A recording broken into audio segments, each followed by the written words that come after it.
Hello Raptors fans and welcome back to Raptors Report. Today we are going to be discussing the Toronto Raptors game against the Miami Heat. But before we do that, I want to talk about the team in terms of development. And I kind of wanted to make this episode a pick-me-up because last night's game was not a very good one for a number of reasons. It was the first game without Scotty Barnes in the lineup.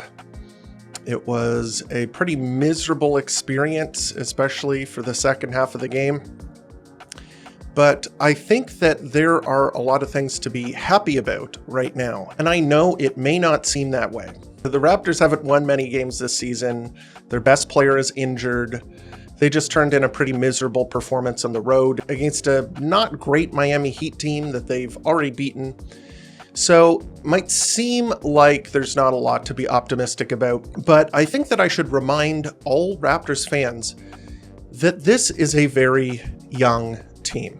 Young teams in the NBA don't tend to win a lot of games. Teams that do win games are generally teams that have established veterans who have already climbed the learning curve of the NBA. They have discovered what it takes to win. Their bodies have matured, their skill sets have improved, they have been honing themselves against the other top players in the league. They have done the work necessary to elevate themselves in order to be among the best players on the planet. Younger players are still on the way up. They're still seeing if they can measure up to the standards of the NBA. And they're also giving minutes to players who will never be good. That is a harsh reality of the NBA, that many players who are young and have potential and teams look on and give minutes to and fans think about how they could reach their potential and become stars one day. Many of those players never quite reach what fans hope they do or front offices hope they do. And by giving minutes to these players, you're essentially kicking the ball down the road. You're saying these minutes right now are going to be used to make this player better, rather than trying to win the game at the moment. And it's important to keep in perspective what the Toronto Raptors are trying to do this season, who the people on the team are, what is happening to them during the game. Because when you boil things down to two numbers, wins and losses, you are taking away the context of what is happening on the court. You're missing the process. So holistically looking at the team is extremely important when you want to actually examine whether players are progressing. The Toronto Raptors have many young players, many of whom were drafted this past season. Jacoby Walter is a player who missed the first part of the season due to a shoulder injury, but he was drafted by the Toronto Raptors 19th overall. Jacoby Walter is the youngest player on the team at 20, and right now his efficiency is not very good. If you were to simply look at his per game stats, you wouldn't be blown away. You would probably say, well, 7 points in 19 minutes on 36% shooting and 22% from three, and say, well, so what? Well, you would be missing a lot of positive growth, in my opinion. Watching Jacoby Walter play has been encouraging. I think that a lot of the stuff that he does, especially recently, has looked very good. And while he is not necessarily making every shot he takes or converting on every drive, what I have seen from him, especially from a process standpoint, has been very good. His defensive ability, his foot speed, how his shot looks, what he does when he gets the ball in his hands. I've been very pleasantly surprised watching him play. It looks as though he is starting to figure out how he can contribute on an NBA court. And I think that his potential as a two-way player is growing by the game. I am getting very good feelings when I see him on the court these days. Grady Dick is the second youngest player, and he has actually been a very encouraging development story for the Toronto Raptors. His first season in the league, the first half of the season, he looked like he was not going to make it. The second half of the season looked a lot better, and then this season, he has really started to find different ways that he can contribute on an NBA court. His athleticism is actually pretty underrated in various different areas. I don't know if his defense is really going to be top-notch, but he has some potential in that area. In terms of raw points, 18 points per game on mediocre shooting efficiency is not a bad development as a second-year player at 21 years old. I think that that is a pretty decent mark to be hitting at his young age, and I think that anybody who watches the game can see the potential from him as an offensive player. I think that one of the things that I would like to see personally from Grady Dick, I want to see more three-point shots of his go in, because that is the swing skill, that is the number one skill that is going to really define his career, is the three-point shot. And the other things that he's tacked on there have been impressive, but I think that when evaluating him as a player, at the top of the list is the three-point shot. So I want to see him really have some of those nights where he's just scorching hot from three. Jamal Shead is next at 22 years old. And Jamal Shead has actually had a pretty interesting career so far in the NBA. He started out red hot in terms of impact. He was looking fantastic for the Toronto Raptors in preseason and at the beginning of the season. And then he kind of hit a swoon where he wasn't very effective on either side of the floor. Recently, however, he's kind of come back again, and a lot of that is behind his three-point shooting, which is probably, in my opinion, the most pleasant development that I have seen from Jamal Shead, because that is the biggest offensive skill for a guard to have, is the ability to shoot the ball. And his passing has been a very nice surprise. I think that he has a lot of potential as a distributor. And I think when minutes open up for him, let's say if Davion Mitchell is traded, I think that he could be a competent backup point guard for the Toronto Raptors in the near term. So I'm encouraged with his play. Jamison Battle, he was a 5-year college player, and the Toronto Raptors picked him up without drafting him. This is his first year in the NBA. He is actually a pretty big surprise for the Toronto Raptors off of the bench. Being an undrafted player, you are working uphill. There are no guaranteed minutes for you. There's no commitment from the team, so you really have to earn it. And I think that I have been pleased with what I've seen from him. He's scoring almost 6 points per game on 48% shooting and 44% from three. And his open three-point shooting has been magnificent. Whenever he gets an open shot, it seems to go in. So as a future role player, I think that he has potential. And I'm liking what I'm seeing from him. Obviously, he's not a very good defender, and he's a taller player. He's not a small guy. So I'm kind of intrigued by him as a shooter off of the bench. Jonathan Mobo has been a very pleasant surprise for me. I think that he has been one of the most consistent rookies for the Toronto Raptors this season. And while he isn't scoring a ton of points, only 5.5 in 17 minutes a game, he is definitely one of the most impactful while he's playing the game. And Mogbo is 23 years old. He is more of a big man than any of the other rookies on the team.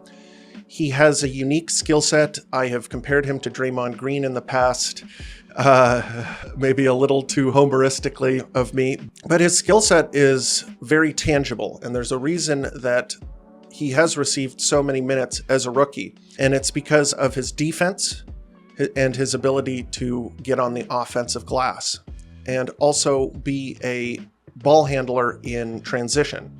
Those three skills are a good starting point for any young player who wants to gain minutes in the NBA. The ability to get on the offensive glass creates extra possessions for your team.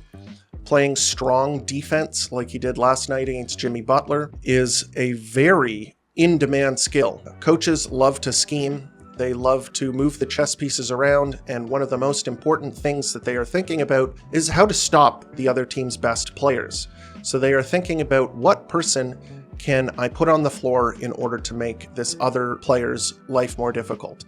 When you have Jimmy Butler in the lineup on the team across from you, you want a large player with long arms and good foot speed who can stay in front of Jimmy Butler and challenge his shots and put up some resistance, put your body in between him and the basket Jonathan Mobo does that.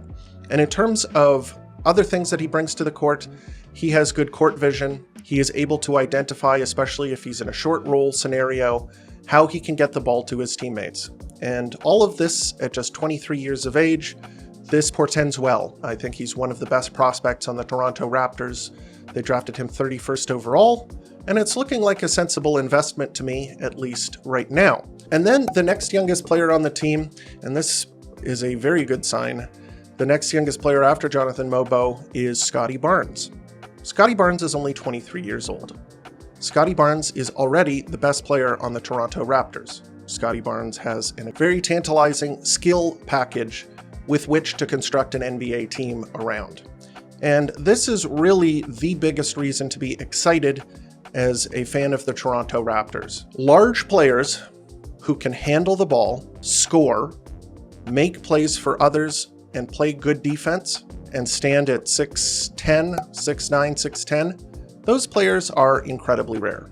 They don't come around very often.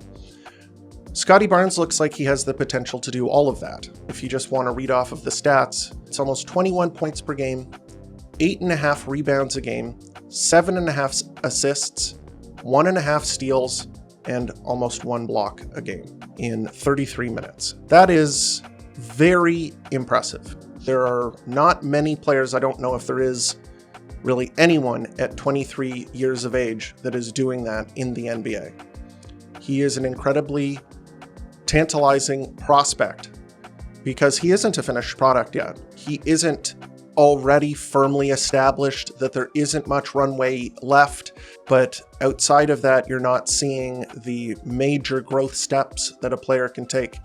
At 23 years old, you have not yet reached your prime in the NBA.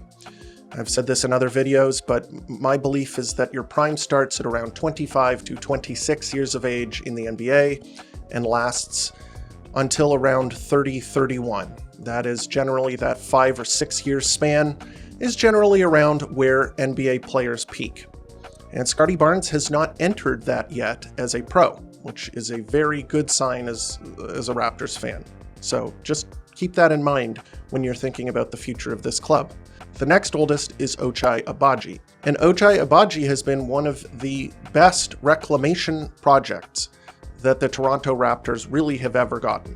Because at 11 points per game, on 52% shooting, with 45% from three, and simply nailing his three-point shots this season with very solid defense. I am just very happy with his progress, and he's only 24 years of age. So I would say that that is a big-time development and scouting win for the Toronto Raptors, was being able to find this guy who the Utah Jazz simply gave up on. That is a big-time win for the Toronto Raptors. And then next up, believe it or not, he's been in the league 6 years, RJ Barrett. RJ Barrett is just 24 years of age. RJ Barrett is having a very up and down season.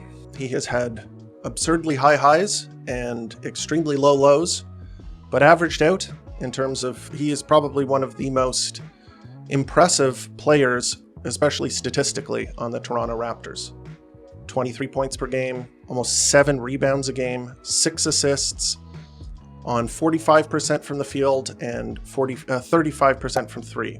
So not the greatest efficiency, but I have been very impressed with RJ Barrett since he has become a Toronto Raptor. I think last season when he was in a secondary role with the team, he was much more efficient, and I think it was because his usage was a lot lower.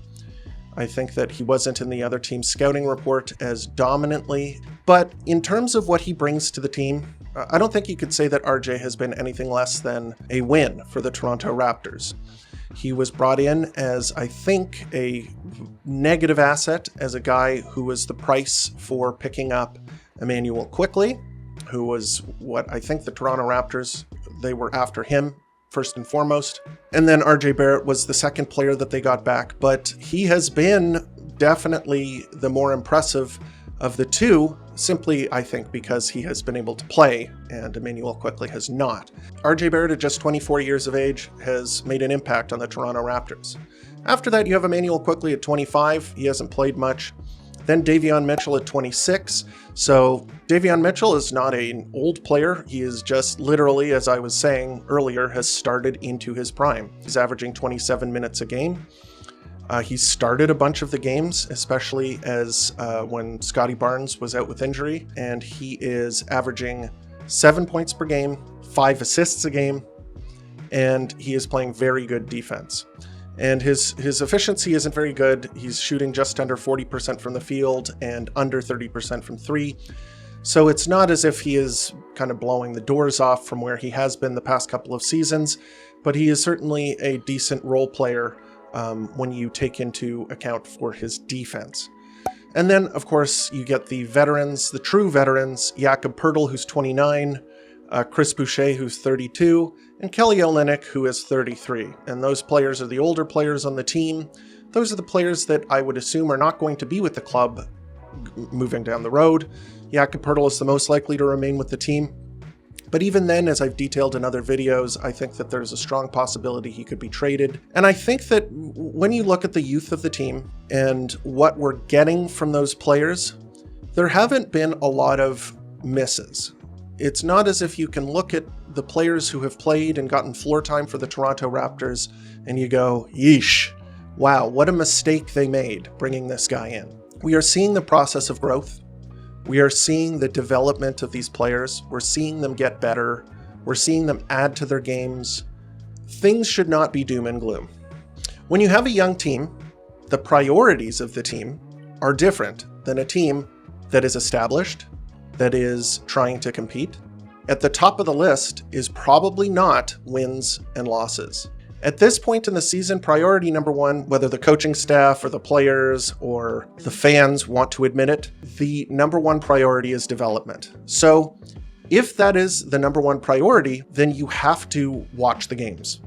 You have to look at the players and see what they're doing on the court, because watching the stat sheet, watching the win-loss column is not going to tell you a lot about whether the team is moving in the wrong direction or in the right direction. And as we talk about the development, of course, you have to talk about the games that are being played. And I think that is a good time to switch modes and start talking about the game that happened last night, which is the Miami Heat versus the Toronto Raptors, in which the Toronto Raptors looked very good in the first quarter. They were beating the Miami Heat. They were doing it in a convincing fashion. They sprang out of the gates early and brought a lot of energy and were turning the Heat over and scoring in the paint. They were hitting some of their threes even in the first quarter. And then the wheels kind of came off and it was not close the rest of the way. But I think that there were a couple of good performances on the Raptors. We'll start with the first starter who played 2 minutes, literally the first 2 minutes of the game, and then did not play a single minute afterwards, is Bruno Fernando. So Bruno Fernando, this probably helps his per minute stats considerably. If you play 2 minutes and you get 2 points and a steal, and are a +2, your advanced stats are going to look fantastic. He only played 2 minutes, and it looked as if the Toronto Raptors would be missing Jakob Poeltl due to back spasms, because that was the biggest idiosyncrasy within this game, was him coming off of the bench after 2 minutes. Very surprising and weird. Many of the media around the Toronto Raptors thought that he would not play at all, and I mean, understandable. He was listed as doubtful for the game with back spasms, and then he didn't start. So when they saw the starting lineup, you would assume that he was a scratch. Nope, he played, and he had a pretty good game. 16 points on 12 shots. He took a 3. It was the end of clock thing, and he missed it, but that's always fun when he takes a 3. Had 4 rebounds, 2 assists, a steal, and a block, and 1 turnover in just 27 minutes. The game turned into a blowout toward the end, so they decided to rest him the rest of the way. That kind of explains the rebounding numbers, and he didn't quite have the dominant performance that he had over Bam Adebayo the past 2 times that they met up. I think he decisively won those past 2 matchups, but in this one it was kind of, I would say, a bit of a draw. Bam Adebayo had a very good scoring night. He had 21 points on 17 shots and 16 rebounds, 5 assists in 35 minutes. So I would say that he probably won this one, although Jakob Poeltl scored a little bit as well. And I think he had an okay game, but this one was a laugher. But yeah, I wouldn't read too much into this. So yeah, this isn't a tanking thing. I think he probably did have back spasms. He had a wrap that went around his waist that I saw him putting on before he sat back down. I guess the back spasms were really giving him problems prior to the game. I don't think that you'd come off the bench for any other reason. So hopefully he's okay.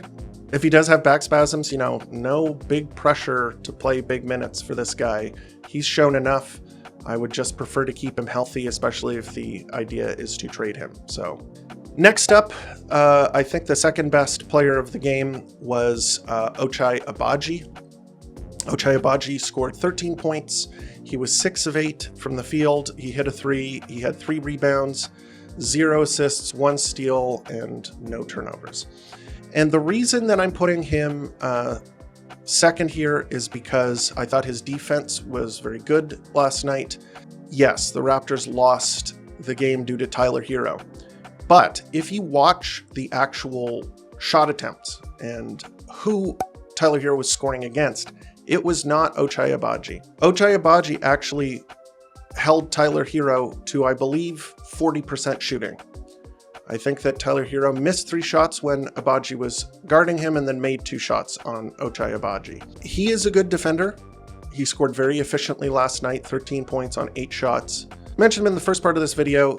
Thought I'd give him a bit of love here. I thought he was probably the best player on the Raptors, maybe him or Pirtle. Next up, we'll talk about Grady Dick. Grady Dick had 22 points on 19 shots. So kind of middling efficiency night for him. 4 rebounds, 2 assists, 0 turnovers, 5 fouls. The reason that I'm not having him as one of the top players in the game is because I thought his defense was very poor last night. He had a lot of trouble on the perimeter guarding players, and Tyler Hero is a tough cover for anybody in the NBA. But the fact that he is such a deadly shooter, that is his top skill. He is a really, really deadly shooter from 3. When you get Grady moving forward to come out to contest the shot, Tyler Hero just blew right past him. Tyler has a really good first step, and his shooting ability is so deadly that you have to step up to him. You cannot be gapping him or hesitantly coming out to try and contest the shot. You have to kind of give it a full go. You got to run them off the line a little bit and try and recover so that you can guide them into the help defense. Unfortunately, once Grady Dick closed out, Tyler Hero was fully past him. He had him on his back many times, and then his finishing ability at the rim is greatly improved. He is looking like an all-star caliber player this season, Tyler Hero is. And I just thought that Grady Dick was just not doing a good job at all on the perimeter. And second of all, the 3-point shooting, he was 3 of 11 from 3, so it was a tough shooting night for him. He did not have the shot going. But I think that it was an okay night from him, not a fantastic one, because he did score, but it wasn't that efficient, and the defense was poor. So we'll put him there. Next up, we have RJ Barrett. RJ Barrett had a triple-double. Unfortunately, it was not an efficient shooting night for him. He had 13 points on 18 shots. The Miami Heat were definitely looking to get to him early and often. And I thought it is really a crime that he drives so much to the rim, and he is being fouled. He is being fouled when he gets into the paint, and he only shot 2 free throws. I just think it's a joke. I think that there's no reason between last night and the night before that total he is shooting only 4 free throws in those games. He works very hard to get into the paint, and then when he's there, he draws contact. He just does, and they're not rewarding him by giving him trips to the line. The frustration bubbled over last night. He got a tech for complaining to the refs, and I think, honestly, he deserves more respect from the officials than he got last night or the night before. So, unfortunate. He did have 10 assists, which is good. 11 rebounds. You know, he is a pretty good rebounder as a guard. He's very rugged. And he had 3 blocks somehow. He was really playing great defense in the first half. But then as the game dragged on, his help defense is still kind of iffy. You know, tough shooting night from him. He had other areas where he was very good to good. So, you know, it wasn't a terrible night, triple-double, but not a great night from him. And then next up, we'll talk Jonathan Mobo. For his standards, I thought he had a good game. 4 points on 2 of 5 shooting, not amazing. He took an ill-advised 3, kind of just jacked up a shot early in the shot clock. I wasn't a fan of it, but he did have 10 rebounds, 2 offensive rebounds. He's always very good on the offensive glass. 4 assists, a steal, and a turnover. I think that he's pretty impressive as a rookie, being able to play 30 minutes a game. And then on the other end of the floor, he was the main cover on Jimmy Butler, who had a very forgettable night, only 11 points on 8 shots. Jonathan Mobo was just on him, playing very sturdy, competent defense, tracking him around the court, moving his feet, and putting his hands up. I thought he had a good game. Maybe he deserves to be higher on this list just based on the defense that he was playing. I think he is a very, very good defender, especially for a rookie. Off of the bench, we got to talk Kelly Olynyk because he had kind of just a bad night. He had 0 points. He didn't make a single shot. He was 0 of 6, 0 of 3 from three-point range. He missed 2 free throws. Very uncharacteristic shooting performance from him. If he is going to be a player that is traded, he needs to have a better shooting night than that. The other stats, I mean, he had 2 assists and 2 steals. The steals were simply the Miami Heat forgot that he wasn't on the Heat, I guess. It's been a couple of seasons since he played for them, but they just kept passing him the ball. Nothing special on his part. He was just in the right place at the right time. They threw the ball to him twice. So just not a very good night from him. And his defense, especially rim protection, is quite poor. When Pirtle steps off the floor and then Kelly Olynyk comes on, you definitely notice it. Teams are trying to attack the rim when he's in the paint. Not a very big deterrent around the basket. So hopefully he can contribute on offense a little better than he did last night, because that's where he's going to make his hay. Jamison Battle had a good night. He let it fly from 3. He was 2 of 2 from 3, and he provided some much needed spacing. He was 3 of 4 from the field, 2 rebounds and assist in just 15 minutes. His role as a bench shooter, he comes in and he performs it well. He shoots the ball well. Defensively, he's not very good, but that's not really his role. If he can come in and provide a spark and hit shots, and help the Toronto Raptors in that department, and he can maybe squeeze his way into different lineups, I'll be happy, because the bar is quite low for an undrafted player and a rookie. So I'm impressed with what he's bringing to the club. Davion Mitchell, he picked up his scoring in the second half. He had a good scoring second half, but I thought his defense was poor last night. Tyler Hero kind of scorched him, and he had a pretty bad foul. He undercut Jimmy Butler, just a dumb foul, gave him an and one, really unnecessary. And then, yeah, Tyler Hero was kind of bamboozling him. He caught Davion Mitchell with a couple of pump fakes, and he was really just lighting him up from deep. So not a great defensive performance from him. On the other end, somehow he had a better offensive night than a defensive night. That doesn't happen very often. He was looking to attack Duncan Robinson. Anytime Duncan Robinson was on the floor, they're trying to hide Duncan Robinson by putting him on smaller players that aren't very good on offense, which generally is Davion Mitchell, but Davion Mitchell has enough juice and quickness off of the dribble to just blow past Duncan Robinson. So he really likes playing against Duncan Robinson on offense. I'm going to say Davion Mitchell had a mediocre night and kind of an uncharacteristic night, because he was better on offense than he was on defense. And he finished with 12 points on 4 of 6 shooting. He hit a 3. He was 1 of 1 from 3, and he had 6 assists, only 1 turnover. So yeah, very perplexing performance from him. Jacoby Walter had a good night, especially from a process standpoint. He had 9 points on 8 shots. He was 2 of 5 from 3, which is very encouraging, shooting 40% from 3. That's what you want to see. He had a really good looking and one where he maintained his pivot foot, got his man kind of leaning into him, and then he made the layup. It was a really nice move. He was jazzed. He had a lot of really nice moments, and I thought the defense that he was playing last night was very good. Very encouraging performance from Jacoby. I think that he has potential as a two-way player. I think his foot speed and his lateral foot speed are very good. I think that he's making good decisions as a rookie. I don't think that the game is moving too fast for him. I think I'm liking what I'm seeing.